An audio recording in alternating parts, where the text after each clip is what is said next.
और संत जी ने 100 बार स्नान किया। अंत में वो दुष्ट समझ गया कि ये कोई बड़े दिव्य संत हैं, चरणों में गिर पड़ा, महाराज क्षमा कर दो। संत जी ने कहा, पगले आज तेरे कारण मुझे 100 बार गंगा स्नान करने का परम सौभाग्य मिला। जीवन में कभी मैंने एक दिन में 100 बार गंगा स्नान नहीं किया, तेरी बदौलत मिला। अर्थ क्या निकला? अर्थ देखो यही है कि जब दुष्ट अपनी दुष्टता नहीं छोड़ता तो सज्जन को भी अपनी सज्जनता नहीं छोड़नी चाहिए। सज्जन धर्म हमारा, हमें इसका त्याग नहीं करना चाहिए। आज कोई हमें गधा कह दे तो गधा कहने वाला ही गधा है, आप गधे नहीं हैं। पर आप अपने आप को मान लेते हो, बुरा मान जा, हमें गधा कह दिया। अरे वो दुष्ट है, दुष्टों के मुंह लगना ही क्यों, ये तो बताओ।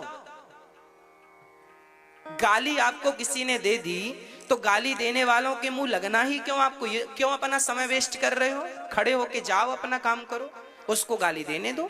उसका स्वभाव, बेचारे का काम ही गाली देना है।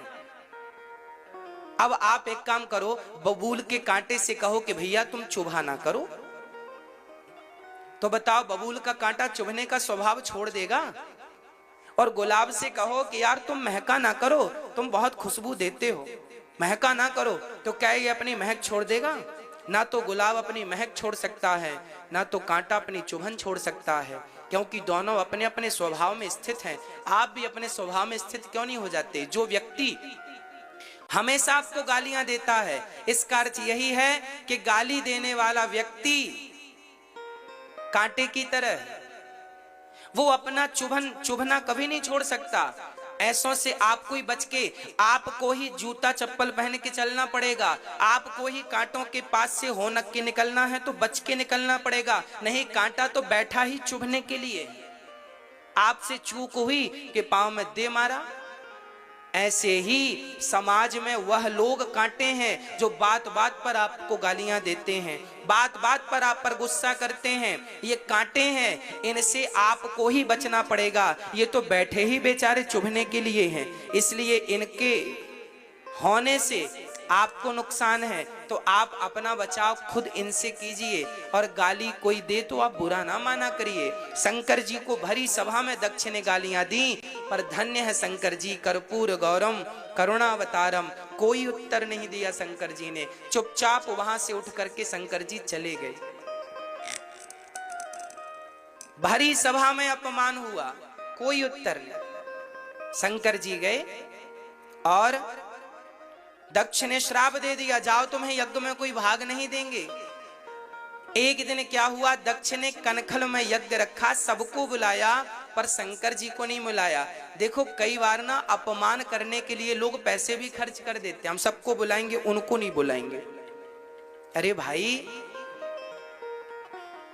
इतनी गंदी और घटिया सोच नहीं रखना चाहिए हम सबको। पैसों से बड़े हो, दिल से भी बड़े बनो। आपके संग कोई लाख अपराध कर दे, पर फिर भी आपको उसके साथ गलत व्यवहार नहीं करना चाहिए। यही हम भारतीयों का स्वभाव रहा है। पृथ्वीराज चौहान ने कितनी बार छोड़ा था उस दुष्ट को, जिसने एक बार पृथ्वीराज को पकड़ लिया तो उनकी आंखें फोड़ डाली। हाँ, सुल्तान जो था उसने कितनी बार युद्ध किया पृथ्वीराज चौहान जी से, और पृथ्वीराज ने उन्हें छोड़ दिया।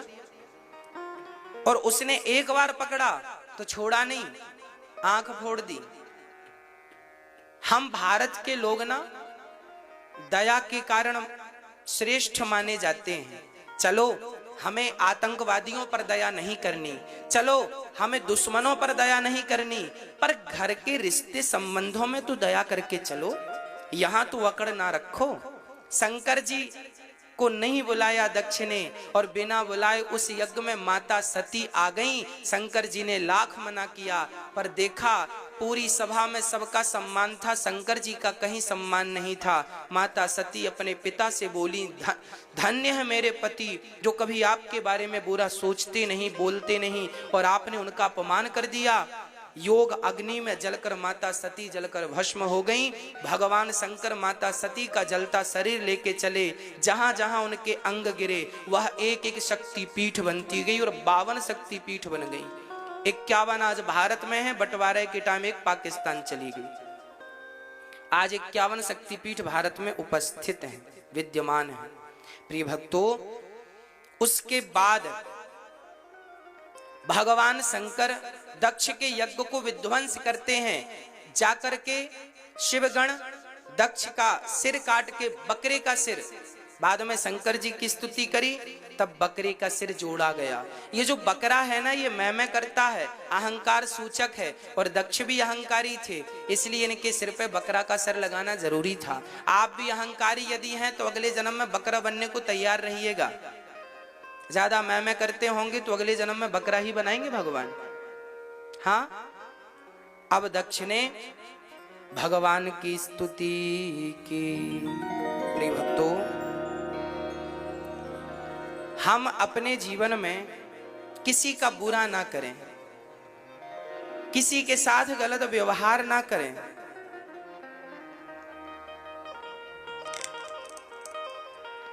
आज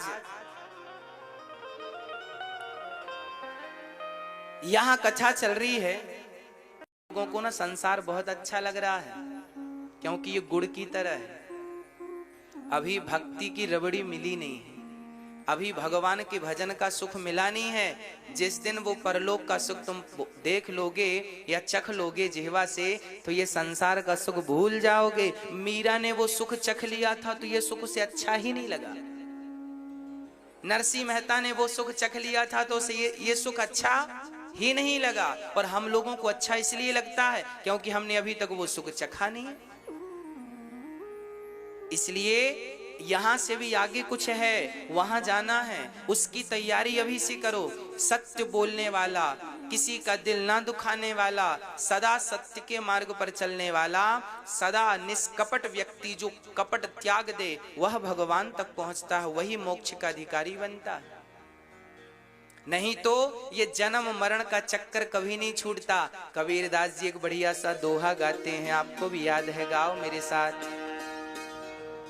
चलती चक्की देख कर दिया कबीरा रोय, दो पाटन के बीच में साबुत बचा न कोय। ये कबीरदास जी कह रहे हैं। क्या कह रहे? चलती चक्की देख के। अब कबीरदास जी वाला चक्की देख के क्यों रो रहे हैं?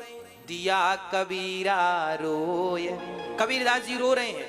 अब आपको समझ में नहीं आया, चक्की चलती देख के कबीरा क्यों रो रहे हैं? अरे कौन सी चक्की? ये वाली चक्की नहीं, गेहूं पीसने वाली। एक चक्की में 2 पहिए होते हैं। चक्की में पहिए कितने होते हैं? 2 पार्ट होते हैं ना। एक पार्ट है जन्म और एक पार्ट है मृत्यु। ध्यान से समझिएगा, कबीर जी की भाषा है, कठिन हो सकती है। एक पहिया है जन्म का और एक पहिया है मृत्यु का। हम सब जन्म और मृत्यु के पहिए में पिस रहे हैं और हम सभी बार बार यही आद्य शंकराचार्य जी गा रहे हैं, पुनरपि जननम पुनरपि मरणम पुनरपि जननी जठरे शयनम। बार बार जन्म, बार बार मृत्यु, जन्म मृत्यु जन्म मृत्यु। परेशान हो गए मर मर के, हम तो परेशान हो गए जन्म ले लेके। हम तो बार बार माँ के पेट में जाते हैं, फिर योनि भाग से निकलते हैं, फिर जाते हैं, फिर निकलते हैं। आप लोग परेशान नहीं हुए? कितनी बार आपका और हमारा जन्म हो चुका है। कबीरदास जी कहते हैं जन्म और मृत्यु के चक्कर में सब पिस रहे हैं। कबीर जी बोले मुझे बड़ा दुख है कि कोई बाहर निकलना ही नहीं चाहता, सब पिस रहे हैं, सब पिस रहे हैं। चलती चक्की देख कर दिया कबीरा रोए। तभी किसी ने, कबीरदास जी के शिष्य ने कह दिया, कबीरदास जी के शिष्य ने एक दूसरा दोहा गा दिया। बोले चलती चक्की चलने दे, पिस पिस आटा होए, कीले माही जो रहे सो बालना बांका हो। चक्की में एक कील होती है बीच में, आपने चक्की देखी कि नहीं? चक्की में एक बीच में कील होती है, उसके ऊपर दूसरा पहिया यूं रखा जाता, वो ऐसे ऐसे गोल गोल चलता है, तो जो गेहूं का दाना किनारे होगा वो तो पिस जाएगा, पर जो दाना इस कील के पास घुस गया, समा गया, वो कितनी भी चक्की चलती है पर इसका बाल भी बांका नहीं कर सकती, क्योंकि कील के पास वो दाना है। वो एक कील क्या है? वो एक परमात्मा है। जो एक परमात्मा की शरण ग्रहण कर लेता है वो जन्म मृत्यु के चक्र से बच जाता है। वैसे ही जैसे कील में घुसा हुआ दाना पिसने से बच गया, कील के पास गया हुआ दाना पिसने से बच गया, वह प्राणी जो भगवत शरणागति ग्रहण कर लेता है, भगवान को अपना मान लेता है, वह जन्म और मृत्यु के चक्र से बच जाता है। यदि बचना है तो दोनों हाथ उठाकर बिहारी जी से कहो, नाथ हमारी आप रक्षा करिए, हम आपकी शरण ग्रहण करते हैं, हमारी आप रक्षा कीजिए, तब बचना संभव है। नहीं तो ये जन्म मृत्यु ले डूबेगा, कितनों को ले डूब गया और हमें भी ले डूबेगा। इसलिए आपसे मेरी प्रार्थना है, अपने हाथ से पुण्य करते रहिएगा, अपने हाथ से दान करते रहिएगा। बच्चों के भरोसे न बैठिएगा कि बच्चे करेंगे। आजकल के बच्चे बड़े लापरवाह हो गए हैं, आजकल के बच्चे जिम्मेदारी समझते ही नहीं। और एक बात और बता दूं, इसकी भी गारंटी नहीं है कि तुम्हारे मरने के बाद, हमारे मरने के बाद हमारी राख को गंगा जी नसीब हो जाएंगी। हाँ, इसकी कोई गारंटी नहीं ले सकता। अभी कोरोना काल में जितने लोग मरे हैं, आपने टीवी पर देखा होगा, लोगों की अस्थियां पेड़ों पर लटकी की लटकी रह गई हैं। उस राख को गंगा जी नसीब, हाँ या ना? क्या गंगा जी नसीब हुई? इसलिए कहता हूं, गंगा स्नान कर लो, गौदान कर लो। अन्य क्षेत्र वृंदावन में चलता है, लंगर सेवा होती है, साधु संत खाते हैं, सहयोग उसमें कर लो। अपने हाथ से वही भोजन करा दो, अपने हाथ से किसी एक माँ का सहारा बन जाओ, किसी एक माँ के आंसू पहुंचने के काम आप और आपका पैसा आ जाए। नहीं तो जरूरी नहीं है कि शरीर को गंगा जी मरने के बाद नसीब हो जाए। इसलिए आप अभी से अपने हाथ धर्म की तरफ बढ़ाने शुरू कर दो। प्रिय भक्तों, एक माँ के 2 बेटे थे, उन बेटों के पिताजी गुजर गए। पिताजी गुजर गए तो बच्चों ने उनके अर्थी उठाई, चिता पे आग लगाई। 3 दिन बाद जाके उनकी राख लेकर आए। माँ ने कहा बेटों से, बेटा 40 किलोमीटर दूर गंगा जी हैं, जाओ पिता की अस्थियां विसर्जन कराओ, गंगा जी में डाल दो। बच्चे बड़े नास्तिक थे दोनों, बोले माँ गंगा जी में क्यों डाल दें पिताजी की अस्थियां? अरे बेटा, गंगा जी में डालने से उनका उद्धार हो जाएगा, जाओ डालो। दोनों बच्चे बड़े लापरवाह थे, भगवान को मानते नहीं थे। माँ ने जिद की, अच्छा कल डालाएंगे, अच्छा परसों डालाएंगे, करते करते 1 हफ्ता खिसका दिया। माँ ने एक दिन कान पकड़ के कहा, जल्दी से अस्थियां लो, पिताजी की डाल के आओ गंगा जी में। ऐसी लापरवाही करते हैं पिताजी के लिए। पिताजी की अस्थियां दोनों बच्चे ले गए, जबकि गंगा जी ज्यादा दूर नहीं, उनके गांव से 40 किलोमीटर दूर थी। बच्चे गए गंगा जी की तरफ, तो वो गंगा जी तक तो ना पहुंचे, गंगा जी तक एक नाला गुजर रहा था, गंगा जी तक एक नाला जा रहा था। उन बच्चों को लगा फालतू में डीजल पेट्रोल कौन फूके, नाला तो जा ही रहा है। तो नाला पिताजी को मिला देगा। तो अस्थियां निकाल करके पिताजी की नाले पर डाल दी। वापस आए, रात को उन बच्चों की मां को उनके पति ने स्वप्न में कहा, देख तुमने और हमने बच्चों को संस्कार नहीं दिए, हमारी अस्थियां इन्होंने नाले में डाल दी, गंगा जी में नहीं डाली। तुरंत मां जागी, तुरंत मां ने जाग कर बच्चों को जगाया, क्यों रे बेटे की पिता की अस्थियां तुमने गंगा जी में नहीं डाली? बच्चों ने कहा, मां आपको कैसे पता? अरे तेरे पिताजी आए थे सपने में। बच्चों ने कहा, देखो तो पिताजी भी कैसे हैं। 30 किलोमीटर चल करके वापस आ गए मां के पास, 10 किलोमीटर आगे जाके खुद गंगा जी में नहीं मिल सके। सपना देने वापस आ गए मां को, खुद गंगा जी नहीं जा सके। ऐसे बच्चे भी मिल जाएंगे, इसकी कोई गारंटी नहीं है कि नहीं मिलेंगे।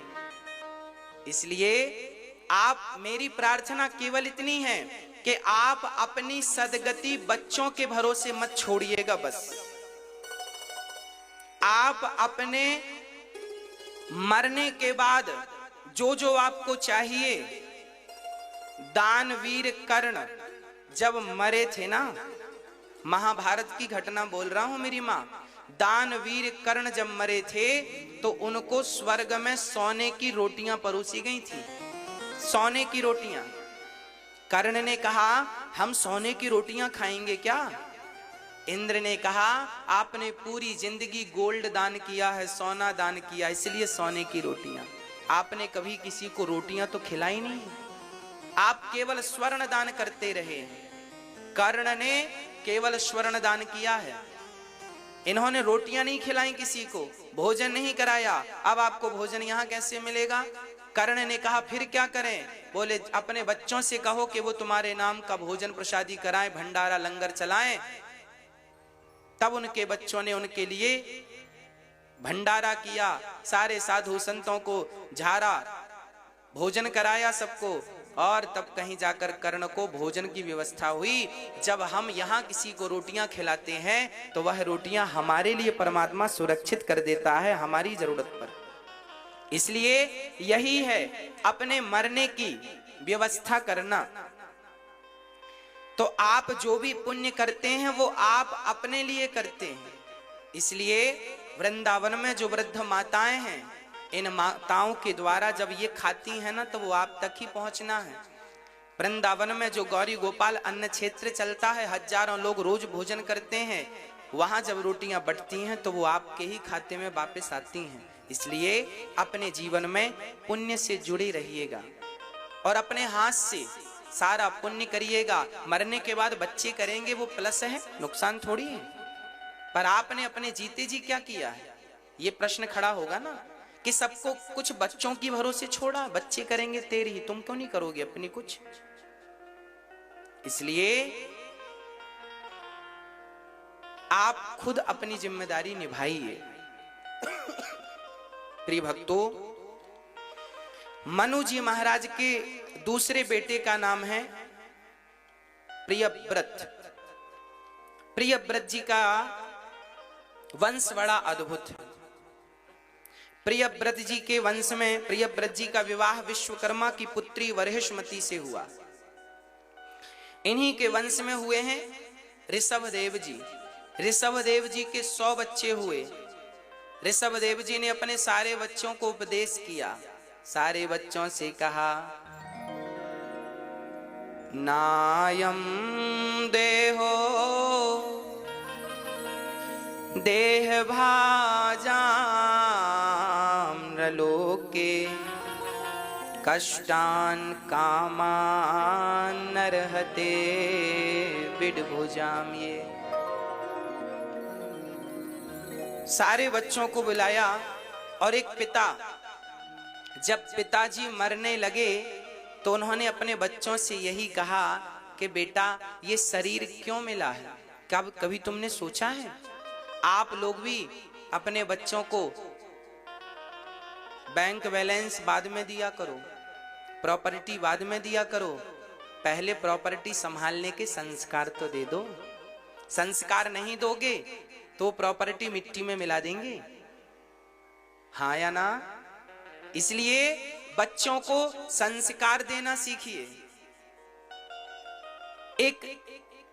एक सर्कस था, आजकल तो सर्कस बंद हो गए। आपने कभी सर्कस देखा है? पहले बहुत सर्कस होते थे, हम लोग जाते थे देखने के लिए। सर्कस में शेर हुआ करते थे, हाथी हुआ करते थे, वो अपना गेम खेल खेल के हमारा मनोरंजन किया करते थे। एक सर्कस था, उस सर्कस में 12 शेर थे। अचानक सरकार ने गाइडलाइन जारी की कि अब भाई सर्कस नहीं होंगे, क्योंकि सर्कस में शेरों को बंदी बनाया जाता है और उनको टॉर्चर किया जाता है। जाओ सारे शेरों को जंगल में छोड़ दो। सारे सर्कस, भारत के सर्कसों पर बैन लग गया, आज भी लगा। एक व्यक्ति के बड़ा सर्कस था, 12 शेर थे, उसे पता चला कि सरकार ने रोक लगा दी, तो उसने अपने सारे शेर जंगल में छुड़वा दिए। एक ट्रक में भरवाया और जंगल में छुड़वा दिए। 15 दिन बाद खबर आई कि उन 12 शेरों में से 8 शेरों का शिकार जंगली कुत्तों ने कर लिया। जंगल के कुत्तों ने शेरों का शिकार कर लिया। अब इस पर टीम बैठी, रिसर्च टीम, कि शेरों का शिकार कुत्तों ने कैसे किया। तो बाद में पता चला कि ये शेर जो थे, ये सर्कस के शेर थे, बने बनाए मीट को खाने के आदी हो गए थे। मांस के टुकड़ों को मालिक डालता था, चट से खा लेते थे। वो शिकार करने का टैलेंट भूल चुके थे सर्कस में रहते रहते। कैसे शिकार करना चाहिए, कैसे गला दबोचना चाहिए, वो शिकार करने का टैलेंट भूल चुके थे। और जब हुआ ये कि वो शिकार करने का टैलेंट भूल गए, तो कुत्तों को लगा भूखे मर ही रहे हैं, इनको ही खाएं। तो कुत्तों ने शेरों का शिकार कर लिया और 8 शेर मारे गए। याद रखना मेरी माँ, जो माँ बाप अपने बच्चों को बहुत प्रॉपर्टी, बैंक बैलेंस, बहुत सारा पैसा छोड़कर जाते हैं, एक्चुअली वह माँ बाप अपने बच्चों को सर्कस का शेर बना देते हैं। जो बाप की संपत्ति पर, बाप के टुकड़ों पर पलने के आदी हो जाते हैं, खुद के कमा के खाने का जो टैलेंट है भूल जाते हैं। इसलिए बच्चों को स्वावलंबी बनाने के लिए पहले उनके पांव में खड़ा होना सिखाइए। उनकी कमाई से उनको खाने दीजिए, उनकी कमाई से आप भी खाइए। और अपनी कमाई जब देख लीजिए कि बेटा योग्य है, बेटा लायक है, ये मेरी प्रॉपर्टी का सही उपयोग करेगा, तब उसे दीजिए। नहीं तो अपने धन का धर्म कर लीजिएगा, यही तुम्हारी पूंजी बनेगी। नहीं तो वो अधर्म में तो लगा ही देगा, सुरा और सुंदरी में लगा देगा, पी लेगा और स्त्रियों का नाच नचवाएगा। विचार कर लीजिएगा बच्चों को धन देने के पहले। यदि आपका बेटा गलत आचरण करता है और गलत संगत करके आपके धन का दुरुपयोग करता है, तो उसका पाप आपको लगेगा। आपने क्यों दिया गलत व्यक्ति को धन? क्यों दिया? गलत व्यक्ति को, गलत बेटे को बंटवारे में यदि वो योग्य है तो मिलना चाहिए, सपोर्ट होना चाहिए। पर दुरुपयोगी है, गलत राह पर है, तो कितना भी दे दो आप, मिट्टी में मिला देगा। देते जाओ, देते जाओ। इसलिए मैंने विदेश के किसी एक व्यक्ति के बारे में सुना था कि उस व्यक्ति ने, उसकी हजारों करोड़ की प्रॉपर्टी थी, 1-2 करोड़ की नहीं, हजारों करोड़ की प्रॉपर्टी थी, और एक ही बेटा था। और उस पिता ने हजारों करोड़ की प्रॉपर्टी सारी की सारी सरकार को दान कर दी। किसी ने कहा, साहब आपका तो बेटा है और आप प्रॉपर्टी सरकार को दे रहे हैं, बेटे को क्यों नहीं? तब उस बाप ने कहा था कि मैंने जिस टैलेंट से हजारों करोड़ बनाए हैं, वो टैलेंट मैंने बेटे को दे दिया। अब वो टैलेंट उसको दे दिया, अब वो चाहे तो हजारों करोड़ वो खुद बना ले। अब मैंने जो बनाया है मैं दान कर रहा हूं, जिस टैलेंट से कमाया है मैंने टैलेंट दे दिया है। भाई सूत्र ही तो कारगर होता है, सूत्र ही तो कारगर है। तो सूत्र दे दिया, कमाए बेटा अपना। मैं संपत्ति उसे दे दूंगा तो करेगा क्या वो? फिर तो उसे ये लगेगा कि पिता की संपत्ति है, बैठे बैठे खाओ, उल्टे सीधे काम करेगा, सुरा सुंदरी के पीछे भागेगा।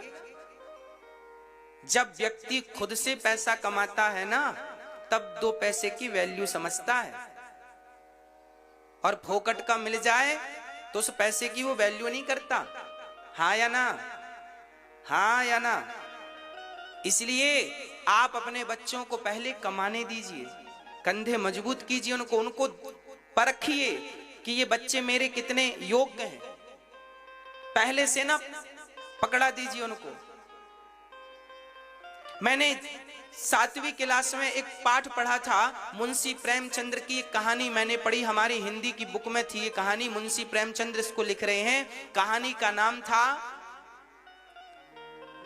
अपनी कमाई। अपनी कमाई। इस अपनी कमाई को किस प्रकार से लिखा मुंशी प्रेमचंद्र जी ने, जरा सुनिएगा। मैया बैठ जाइए शांति से केवल कथा सुनिएगा।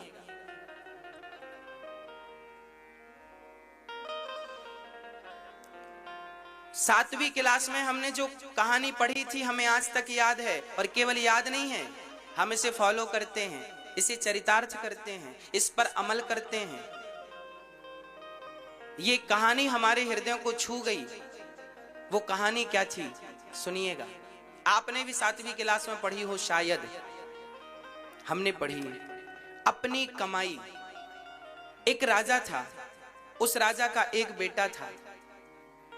राजा बूढ़ा हो गया। राजा को समय आया कि अब मैं अपने बेटे को राजा बना दूं। एक राजा अपने पुत्र को राजा बनाने का सोच रहा था, पर राजा बड़ा बुद्धिमान था। राजा ने सोचा कि मैं अपने बेटे को यदि राजा बना दिया तो ये राज सत्ता संभाल पाएगा कि नहीं, पहले इसकी परीक्षा कर लूं। तो राजा ने अपने बेटे से कहा, जाओ तुम अपनी मेहनत से 2 पैसे कमा कर लाओ। एक राजा अपने बेटे से कहता है, जा अपनी मेहनत के 2 पैसे कमा कर ला। बेटा चला और माँ से कहा, माँ 2 पैसे दे दो। पिताजी ने कहा, कमा कर ला, मैं कह दूंगा कि कमा लाया।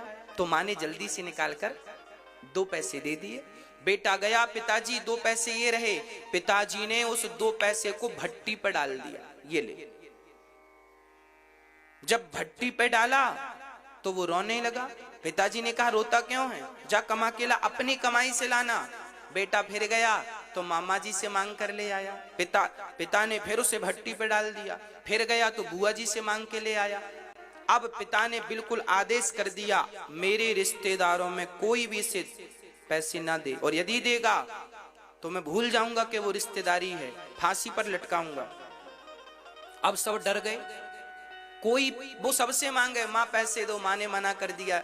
मामा पैसे दो, मामा ने मना कर दिया। बुआ जी पैसे, सब ने मना कर दिया। अब वो मजबूर बस चला और नगर में काम मांगा, भैया काम दे दो, काम। कहीं काम नहीं मिला। तब एक लोहा बिल्कुल गर्म किया था और घन पटकने वाले की जरूरत थी। पटकते ना लोहे, क्यों घन पटकने वाले की जरूरत थी। वो राजा का बेटा था, सुकुमार था। राजा के बच्चे ने कहा, भैया जी काम मिलेगा, हमें 2 पैसे की जरूरत है। कुम्हार ने कहा, दिन भर घन पटकेगा तब तुझे शाम को 2 पैसा दूंगा। उस बच्चे ने कहा, ठीक है। अब दिन भर में उसे 2 पैसे मिलने हैं, और काम क्या है, गरम लोहे पर पटकना है। अब तो वो सुकुमार बालक जब घन को, हथौड़े को पकड़ा तो छाले पड़ने लग गए हाथ। वजनदार पटक रहा है और उसकी गर्मी उसे जला रही है। उसका गोरा बदन दिन भर में ही झुलसने लगा, और शाम होते होते बिल्कुल हताश हो गया। उठा बैठा, उठने की हिम्मत नहीं। आज इतनी मेहनत की दिन भर, तब उसे शाम को जाकर लोहार ने 2 पैसे दिए, ये रही तेरी मेहनत की कमाई। वो 2 पैसे लेकर गया और पिताजी को दिया। पिताजी ये रहे पैसे। पिता ने उसे पैसे को लिया और फिर भट्टी पर डालने लगे। तो बेटा दौड़ पड़ा, पिताजी वो पैसे आपने भट्टी पर डाल दिए, मुझे गम नहीं, ये पैसे मत डालना पिताजी, मेरे सिर का पसीना पांव में गया है, इस पैसे के लिए इसे मत डालना। अब पिता ने हृदय से लगाकर कहा, बेटा अब तू राजा बनने के योग्य हो गया है, क्योंकि तू समझ गया कि दो पैसे कैसे आते हैं। अभी तेरी माँ से तू पैसे मांग कर लाया तो मैंने उसे भट्टी पे डाल दिया, तू रोया नहीं, तू गिड़गिड़ाया नहीं, क्योंकि तुझे उस पैसे की वैल्यू पता नहीं थी, क्योंकि मांग कर लाया था। और जब कमा कर लाया तो उस पैसे की वैल्यू पता चली। तो मैं आपसे केवल इतनी प्रार्थना करता हूं कि आप कैसे भी करके अपने बच्चों को यह एहसास दिलाइए कि पैसे की वैल्यू क्या होती है। यदि आप ये एहसास दिला पाए तो आप सफल माता पिता हैं, नहीं तो आपके लिए शास्त्रों में एक चीज और लिखी है, माता शत्रु पिता वैरी ये न वालो न पाठिता न शोभते सभा मध्य हंस मध्य वको यथा। वो माता पिता दुश्मन हैं जो अपने बच्चों को संस्कारी नहीं बनाते। माता शत्रु है जो अपने बच्चे को योग्य नहीं बनाती, संस्कारी नहीं अरे पढ़ा लिखा देना बड़ी बात नहीं है, क्या संस्कारी बनाया? स्कूलों में शिक्षा मिलती है मेरी माँ, स्कूलों में संस्कार नहीं मिलते, याद रखिएगा इस बात को। आजकल जितने भी स्कूल हैं, बड़े से बड़े टॉप से टॉप स्कूल, उनमें शिक्षा तो मिलती है, संस्कार नहीं मिलते। संस्कार तो केवल माँ बाप के स्कूल में ही मिल सकती है, माँ बाप और गुरु ही उसे संस्कारी बना सकते हैं। दुनिया की कोई ताकत नहीं है जो आपके बच्चे को संस्कारी बना सके। 3 लोग बना सकते हैं, या तो माता पिता या गुरु।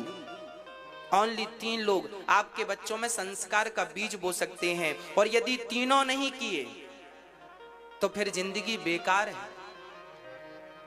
तो आज आप निर्णय ले लीजिए कि अपने बच्चे को धन देना है कि संस्कार देना है। प्रिय भक्तों, ऋषभदेव जी महाराज ने अपने बच्चों को उपदेश दिया, इतना बढ़िया उपदेश दिया कि 12 बच्चे, उनके 9 बच्चे तो योगेश्वर हो गए और बाकी बच्चे धर्ममय जीवन व्यतीत करने लगे। और ऋषभदेव जी महाराज भगवान का चिंतन करते करते भगवान के अवतार थे, सो भगवान में ही लीन हो गए। इन्हीं ऋषभदेव भगवान से जैन धर्म चालू हो गया, यहीं से जैन की उत्पत्ति हुई। ऋषभदेव जी इनके 24 तीर्थंकर में एक तीर्थंकर हैं। ऋषभदेव भगवान जो कि 24 अवतार में एक अवतार है। तो ऋषभदेव भगवान के सबसे बड़े पुत्र का नाम था भरत। भरत जी महाराज बड़े प्रेम से अपने राज्य का पालन करते थे। एक दिन अपनी प्रजा को इन्होंने भी संबोधित किया और प्रजा से संबोधन करते हुए कहा कि देखो, ये मानव का देह हमें क्यों मिला है? बहुत कुछ समझाया, कोई समझने वाला नहीं। तब भरत जी ने कहा, ये नामुमकिन है कि दुनिया अपनी मस्ती छोड़ दे, इसलिए ऐ दिल तू ही ये बेकार बस्ती छोड़ दे। भरत जी संसार का त्याग करके माता गंडकी के तट पर, जो नेपाल में बह रही है, माता गंडकी के तट पर श्री भरत जी महाराज गए और वहां भजन किया। भरत जी रोज भगवान का नाम जपते हैं, नारायण नारायण नारायण नारायण नारायण। एक दिन क्या हुआ, भरत जी गंडकी नदी में स्नान करने गए कि वहीं पर एक मृग का बच्चा, मृगी पानी पी रही थी। तभी एक शेर ने दहाड़ लगाई तो मृगी जान बचाने छलांग लगाती पानी में। उसी क्षण उसका गर्भ पानी में गिर जाता है और वो पानी में ही तड़प तड़प कर, मृगी तो मर गई पर नवजात बच्चा पानी में बहने लगा। भरत जी ने इस दृश्य को देखा, बचाकर उस बच्चे को अपनी कुटिया पर ले आए। मृग के बच्चे की जान बचाना बुरा नहीं था, पर भरत जी उस मृग के बच्चे को पाल लेते, अपनी कुटिया पर ले आए, घास खिलाए, उसको घुमाते टहलाते फिराते। अब जो माला जप रहे थे भगवान के नाम की, वो सारी माला छूट गई और केवल मृग का चिंतन चालू हो गया, मेरा मृग मेरा मृग मेरा मृग मेरा मृग मेरा। और मरते समय मौत आई तो भरत जी मृग को देखते देखते मर गए कि मेरे बाद मेरे मृग का क्या होगा। और मृग का चिंतन करते करते करते करते भरत जी के प्राण निकल गए। और जब प्राण निकले तो यमराज जी ने कहा, आप मृग का चिंतन करते करते आए हैं, इसलिए आपको मृग की योनि में जाना पड़ेगा। भारत जैसे ज्ञानी को भी मृग बनना पड़ा, केवल इसलिए क्योंकि उनके मति मरते समय मृग में लग गई थी। अंते यामति सागति। आप लोग भी जरा सावधान रहिएगा, मरते समय यहां वहां मन ना डुलाइएगा, नहीं तो गति बिगड़ जाएगी मेरी मां। मरते समय बिल्कुल सावधान रहा करो। आप लोग भी मरते समय, भारत जैसा ज्ञानी मरते समय मन मृग में लगाया तो मृग बन गए। आप लोगों ने भी तो कुत्ते बिल्ली पाल रखे हैं, और कहीं